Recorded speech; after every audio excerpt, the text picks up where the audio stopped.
How are you? This is Temilolala Saidi. Welcome to my channel, Real Talk with Temi. How have you been? I trust we're good.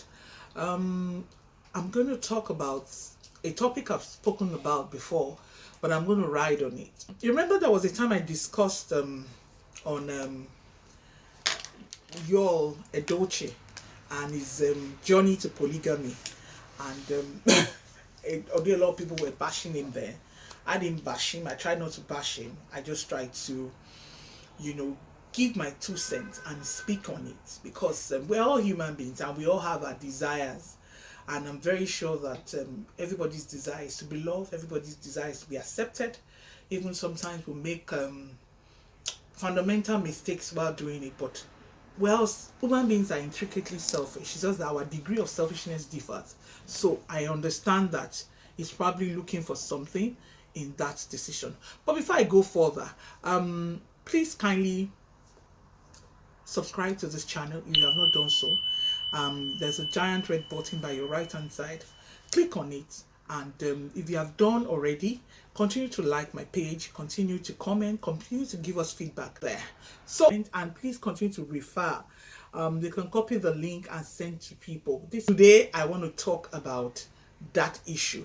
But do you like what I'm wearing? You can see it's a beautiful fabric made out into a girly dress. This is made by Fashionables by Temi. Once again, you can go into our Instagram page at Fashionables by Temi. Okay, all right. On the funny thing about life is we gossip about each other, we talk about each other, but as long as we try to make it positive, and we all learn from each other's mistake. People learn from my mistakes by talking about me. Did you see what Temi did? Did you see what this person did? And we're social animals. That means that our lives are intricately tied together. So it's interwoven, and we can't help to talk about each other. It's just that the most important thing is to make sure that it's positive and it's not toxic, and that's what I'll be doing today. Like I said, this is a spiritual channel. It's just that I'm not in your face with the God thing. I think the church does that, and also the religious centers does that, but I bring spiritual realities, so with using practical examples, using practical situations, and at the same time bringing in the God factor, the God aspect to it. And one thing I realize is that a lot of people think, oh, money is the big problem. Yes, it's part of the problem, but the biggest problem is your mental sanity. Is when you're mentally okay, that you can even fight physical disease. Because Bible said that if your high be single, if your mind is focused. When you talk about high in the Bible, it's talking about the place of your mind, the place of your conception, where you conceive ideas, where you bat things, where you think, where you deliberate. Your whole body will be full of light. And if you're physically okay, you can make money, you can do anything, and you also bring to pass your desire by believing, your belief system being strong, and of course working hard, praying, and doing all that. So I preach a lot of mental health here, because I have seen that it's subtle, but it's very, very dangerous. A lot of people are walking around, waiting, is disaster waiting to happen. But because they think, oh, I'm looking for money, yes, but if your mental state is not okay, if you don't believe in yourself, if you don't have that self-worth, then there is a problem. And that's what, inform what a lot of people do. And when I talk of mental health, I'm not necessarily talking of the madman on the street of Lagos. That has ballooned to what we are seeing. But that man on the street of Lagos that you see, or that is in psych ward, the whole situation started from somewhere, and because it was not cocktailed, and that's where you have that kind of evidence problem. And in this part of the world, in Africa, we don't look at it. We see somebody talking about it as a soft head. No, when you mentally stable, you can do anything. And like a series I treated months past, that cure to mental disease, spiritual and medical. But the spiritual is the fundamental cure, is what gives you the awesome healing. I don't know why I'm saying this today, because I'm really going away from my topic. My topic is to talk about Yul Edochie, but I don't know why I'm talking about this. I don't know who is out there that is facing this. Please talk to somebody. It's a disease that only God can heal through the help of medicine and through the help of the Holy Spirit. And you also please stop to expose yourself to things that you know triggers it. Some people it's places, some people it's a situation. Don't expose yourself to things that triggers your mental instability.